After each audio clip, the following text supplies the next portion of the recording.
I feel the Noble Lord the Minister has probably been in your Lordship's house long enough to understand how rare this is, that we're actually getting a degree of unanimity from around the House on the amendments that we've debated so far. And I will be the first to admit that I'm not particularly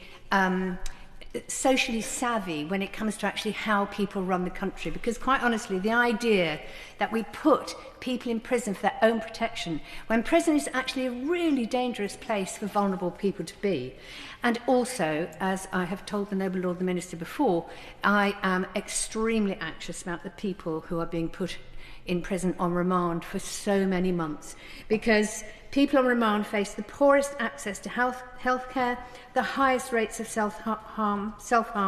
and are routinely held in the most overcrowded and unstable parts of the prison estate.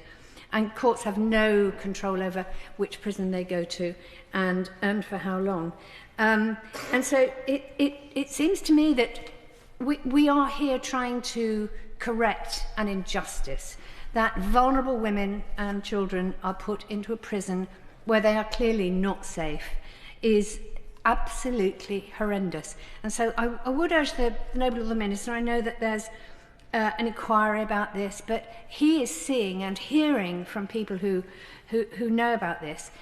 where the problems lie, and I'm sure he will take these back to Ministry of Justice. I do welcome the government's acknowledgement through the Mental Health Bill that remanding people for their own protection on mental health grounds is wrong, but this power has to be removed completely. It really does not fit with a decent society, and I would be very happy to vote for quite a few of these amendments if they go forward.